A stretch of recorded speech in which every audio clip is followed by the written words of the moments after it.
እንቁራሪቱ ልዑል። ከዕለታት አንድ ቀን በአንዱ ቤተ መንግሥት ውስጥ የምትኖር አንዲት ቆንጆ ልዕልት ነበረች። ይህች ልዕልት ትንሽዬ ልጅ እያለች የመጫወቻ ዕቃዎቿን የምታስቀምጥበት ትልቅ ሳጥን ነበራት። አንድ ቀን ጠዋት ላይ ይህንን ሳጥን ከፍታ ስትመለከት በልጅነቷ በጣም ተወደው የነበረውን ደማቅ የወርቅ ኳሷን አገኘችው። በልጅነቴ እኮ በዚህ ኳስ ሌሊትና ቀን እጫወት ነበር በማለት ፈገግ አለች።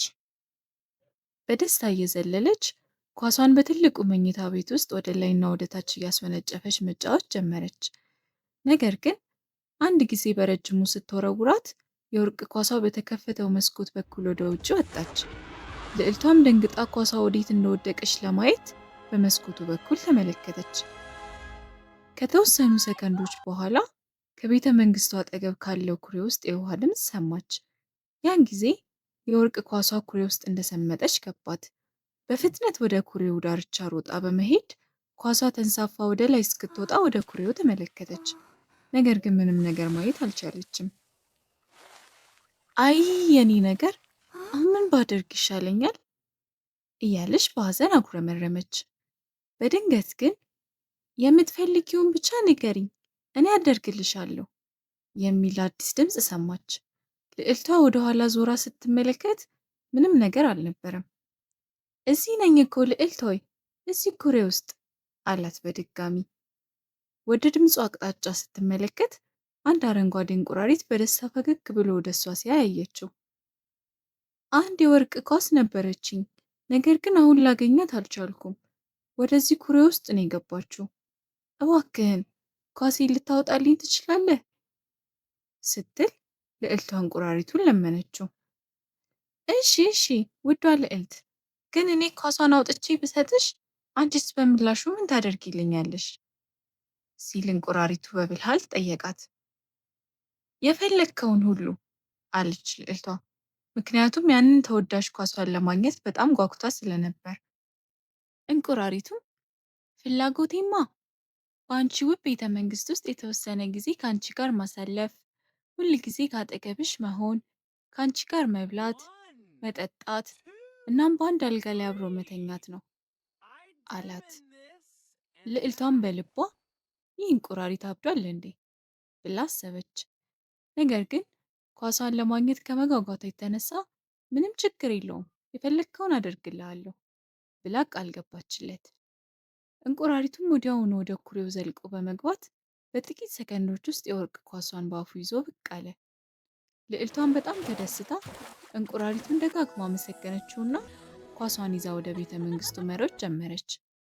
ቆይ ልዕልት፣ ቆይ እንጂ እኔም ከአንቺ ጋር መምጣት አለብኝ እያለ እንቁራሪቱ ከበስተጀርባዋ ይጮህ ነበር። ምን? በፍጹም ሊሆን አይችልም ብላ ልዕልቷ ቃሏን አጥፋ ወደ ቤተ መንግስቱ ገባችና በሩን ዘጋችው። ነገር ግን ብዙም ሳይቆይ በትልቁ የቤተ መንግስቱ በር ላይ ኳኳኳኳ የሚል ድምፅ ተሰማ። የቤተ መንግስቱ ጠባቂም በሩን ሲከፍተው እንቁራሪቱ ስለተፈጠረው ነገር ሁሉ በዝርዝር ማስረዳት ጀመረ። በዚህም መሃል የልዕልቷ አባት በአካባቢው እያለፈ ስለነበረ እንቁራሪቱ ያወራውን ነገር ሁሉ አደመጠ።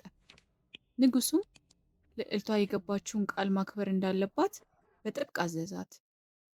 ልዕልቷን በጣም እያዘነች እንቁራሪቱን በምግብ ጠረጴዛዋ ላይ ካጠገቧ አስቀመጠችው። ከራሷ ሳህን ላይም እንዲመገብ ፈቀደችለት። የሚጠጣውንም ነገር በልዩ ብርጭቆ አቀረበችለት። ልዕልቷ በእንቁራሪቱ ድርጊት ብትናደድም አባቷን እምቢ ማለት ግን አልቻለችም ነበር። የመኝታ ሰዓት ሲደርስ እንቁራሪቱ ልዕልቷን ወደ መኝታ ክፍሏ ተከተላት። ወደ ክፍሉ እንደገባም በቀጥታ ወደ አልጋዋ ላይ ዘሎ በትራሷ ላይ በምቾት ተኛ። ልዕልቷ ይህንን ስታይ በጣም ተናደደች። እንዴት እንደዚህ ታደርጋለህ?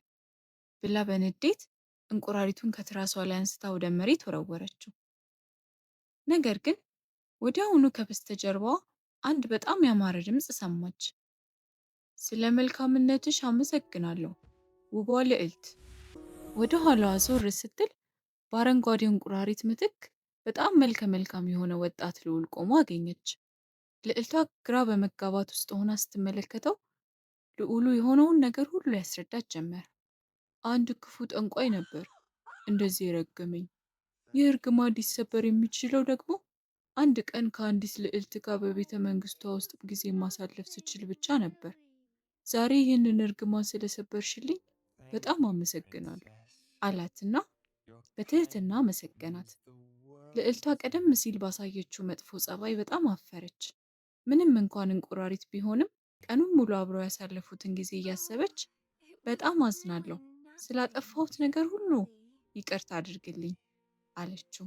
ከዚያን ቀን ጀምሮ ሁለቱም አብረው ብዙ አስደሳች ጊዜያትን ማሳለፍ ጀመሩ። ብዙ ዓመታት እያለፉ ሲሄዱ በመካከላቸው የነበረው ፍቅር አደገ። በመጨረሻም በታላቅ ሰርግ ተጋብተው በደስታና በሰላም መኖር ጀመሩ።